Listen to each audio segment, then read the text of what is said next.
Shalom, family. The last message we had, the Most High gave us, is Babylon border greater than our border? The Most High has us on this land. He got me talking about the land and how he feels about the land, his people. We don't think about his land. And I told you, and I've been telling you, you should have his land on his mind, on your mind. And this message, a lovely land. He's telling us, know and understand that his land is a lovely land. It's a land with, as scripture calls it, a land with hills and valleys. And it's a fruitful land. It's a land flowing with milk and honey. And it's the land of all the lands. There's something very, very special about this land. And he wants us to know his eyes. We have to know that his eyes is always on this land. You know, we want his eyes to be on us. Okay, but if we're not in his land, or if we're in his land, his eyes will always be upon us. So if you're with the wicked, his eyes is upon the wicked to destroy them. So we don't want him to have his eyes on us to destroy. But we have to speak on this land. We know, we call it the promised land. He promised Abram this land, to Abram and his seed. And we're going to see here, Genesis 12:1. Look what he told Abram. And Yahuah has said to Abram, get out of your country. Look at this. Get out. Come out. When you see get out, he's not talking about get out spiritually.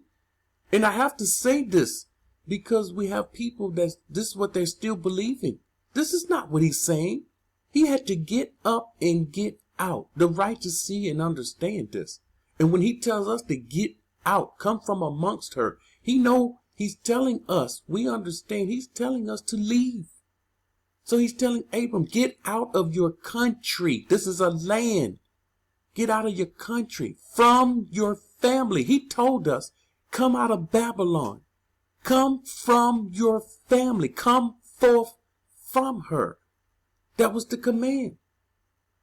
And Abram, of course, in Babylon. This is where he was in Babylon. So he's telling him, come forth from Babylon.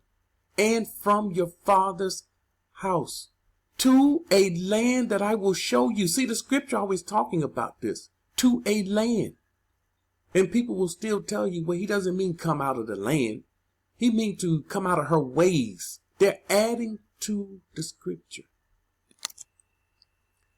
We will see in Jubilees, this land, the portion that went to Shem in Jubilees 8:17-21. This portion came forth by lot for Shem and his sons.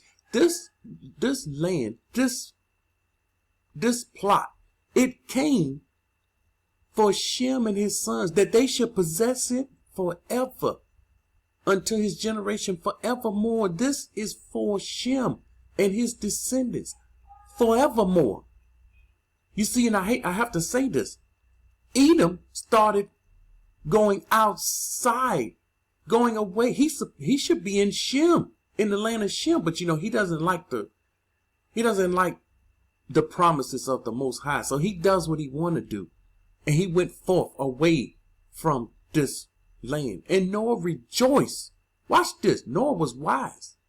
He was the wisest. Noah rejoiced that this portion came forth from Shem and for his sons. And he remembered all that he had spoken with his mouth in prophecy. Noah prayed for Shem. And he said, Barak be Yahuah, the mighty one of Shem. This was his prayer. And may Yahuah dwell in the dwelling of Shem. This word that Noah spoke, it still reverence the day. We understand the Most High. He take to heart what his people pray, the righteous people.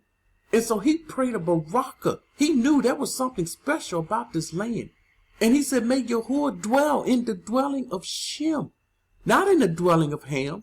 Not in the dwelling of Japheth. In the dwelling of Shem. And this is where the Most High dwells.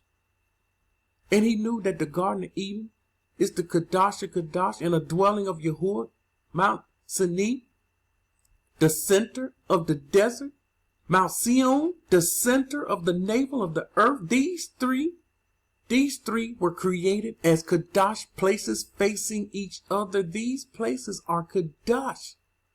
All within the borders. We understand now the difference between the borders, the borders of the promise and the borders of Canaan, of Yasharal. There's a difference.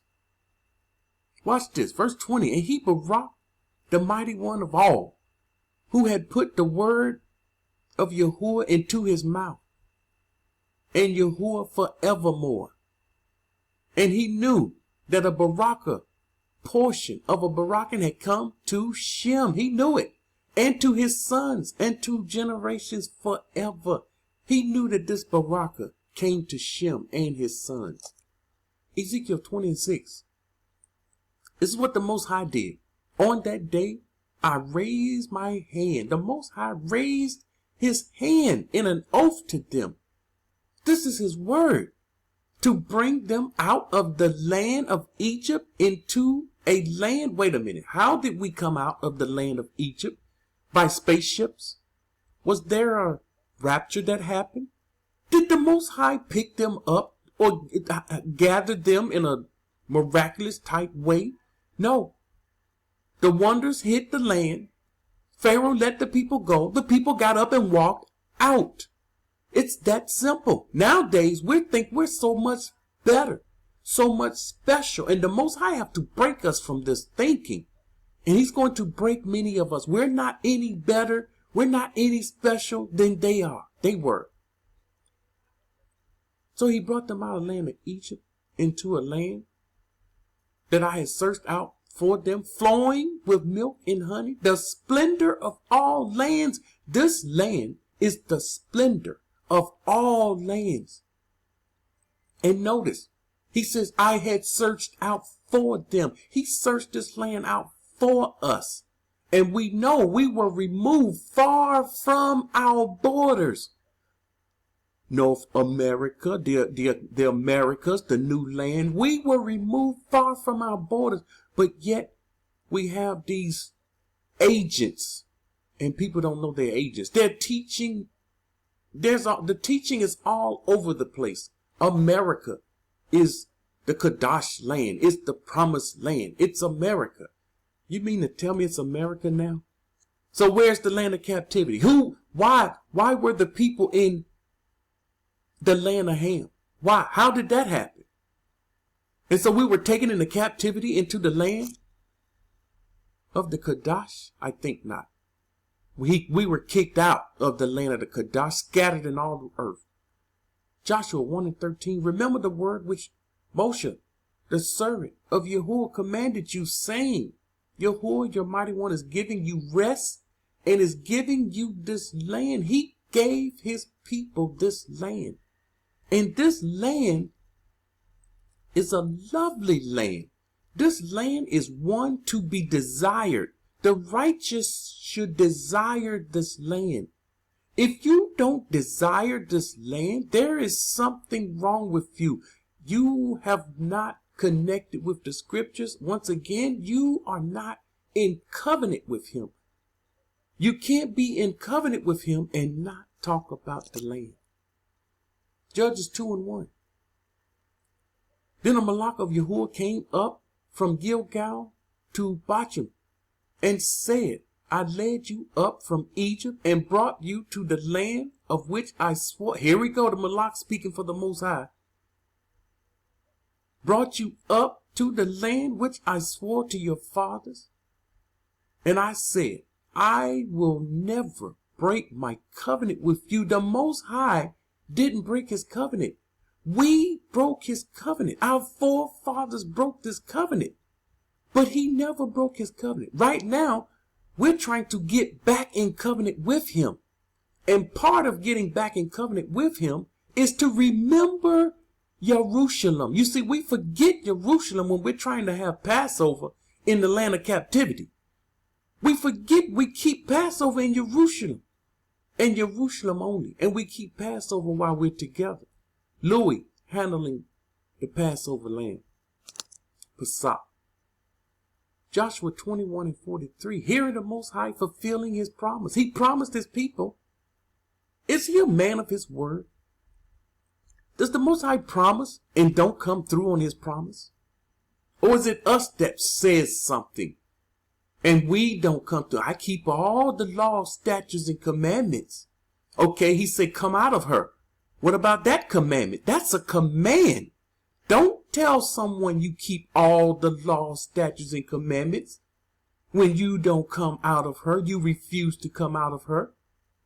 So Yahuah gave to Yasharal all the land of which he had sworn to give to their fathers. He gave it to them. All the land which he swore to their fathers. And they took possession of it and dwelt in it. Now, when they took possession of it, and they dwelt in it, everything was good. Everything. When this happens, the people normally, after a period of time, everything's going well. You lack nothing. We forget. We are very forgetful. Especially nowadays. The Most High can do something for us and we will forget. We're all guilty of this. We need not forget those things that he does for us.